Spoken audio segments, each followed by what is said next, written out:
Hi, I'm PenguinManSKelly, and today I'm going to be showing you how to modify your own PlayStation 3 controller.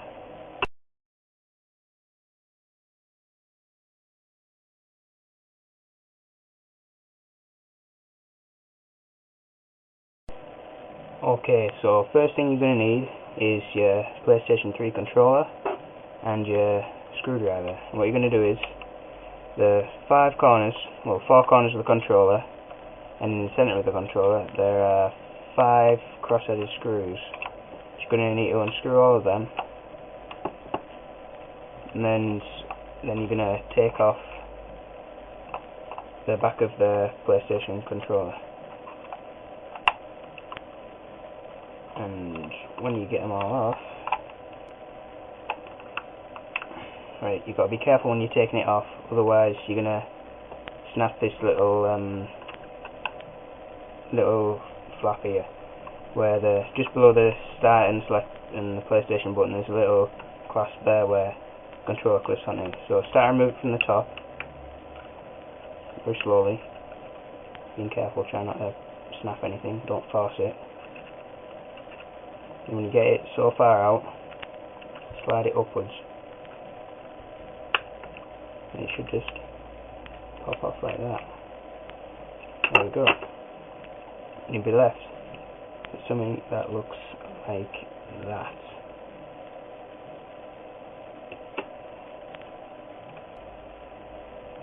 Okay, so once you remove the back, place it to the side, get 5 screws and keep them safe.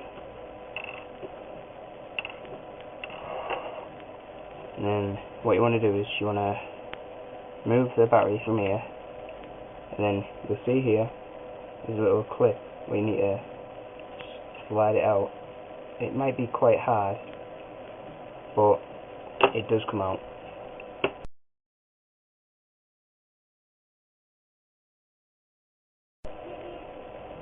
Okay, so now what you want to do is that's just fallen off, but that's okay. You want to remove them from the top. These little pieces should just slide straight out. Keep them to the side, and you want to remove this reset button right here. Just remove that. Comes off. Leave that to the side as well. Now what you want to do is you want to remove this circuit board.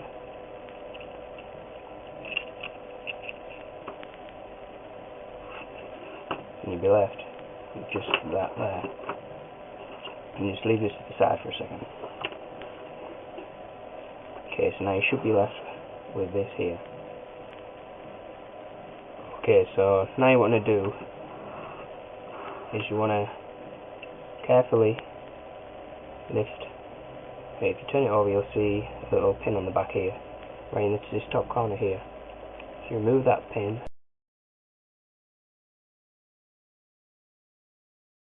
You should be able to get the circuit board off freely.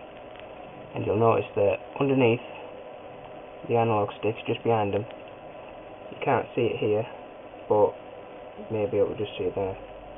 But there's this little board which this connects to. There's a clear view there.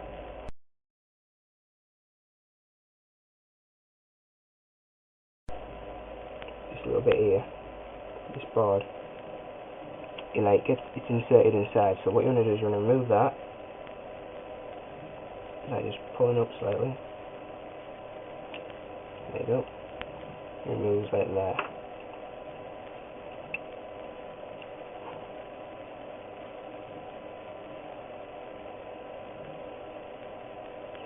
Then what you want to do is you want to take this little black socket out of here, and you can leave this bit here, just leave that to the side. Then you should be left with this here. This is what you're going to be working on. You can just remove these analog sticks to make it easier. Just pull them off. There you go. And then that's what you should be left with. A little circuit. And you're going to be working on this now. Okay, so for a few seconds we can just put this to the side. Right, and while we're waiting for our soldering iron to heat up, you want to get your wire. The wire I'm using is a multi-core wire. which is just standard multi-core wire, I suppose. We're going to cut about 4 inches, well 2 to 4 inches. I recommend 4 inches. Just be on the safe side, so you get 2 4 inches about there. And then what you want to do is you want to strip the wires. There's winding, finally.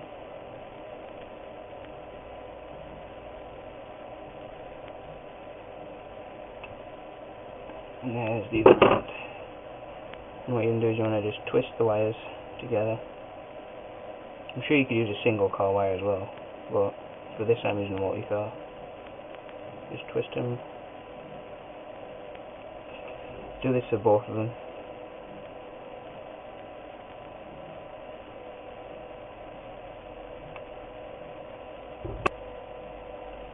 Okay, so once you strip your wires and you've twisted the ends, what you want to do is you want to get your LED, and you want your positive side of the LED, which is the side with the longest leg, or you can find the negative side by whichever side is flat. So you notice the one side of the LED is flat, that's the negative.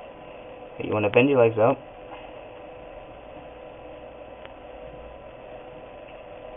and you want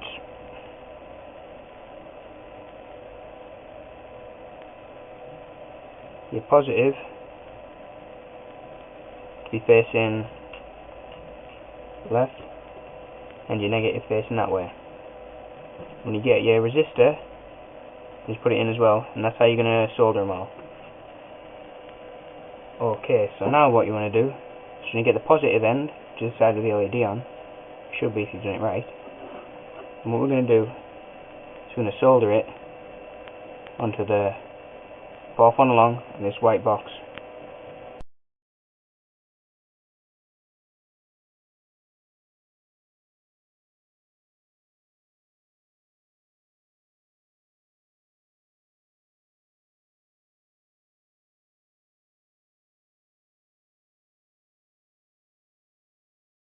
I'm going to take some sandpaper, another thing you'll need, sorry, and I'm going to start sanding top of my LED down. You can sand down so far on it, you can't sand down past them metal bits or it won't work.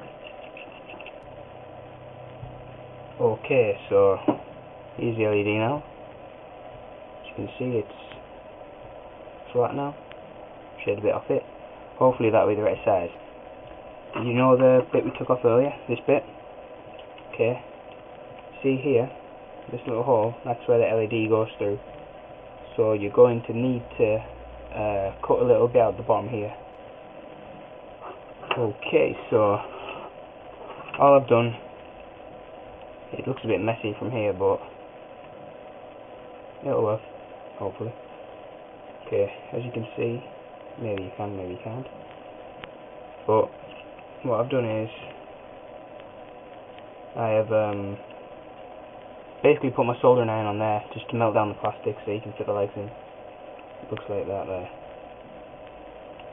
Okay, now all you got to do is reassemble your controller. Okay, so now finally put all the controller back together. It's tedious, but you will get there. Just make sure that little clasp on the front here, you can see, this little clasp here. There's a little clasp underneath here at the inside. Make sure you get that in right. And if it doesn't work at first, try taking it apart and putting it back together, because it wasn't working for me. But I think I've cracked it in this test. There we go.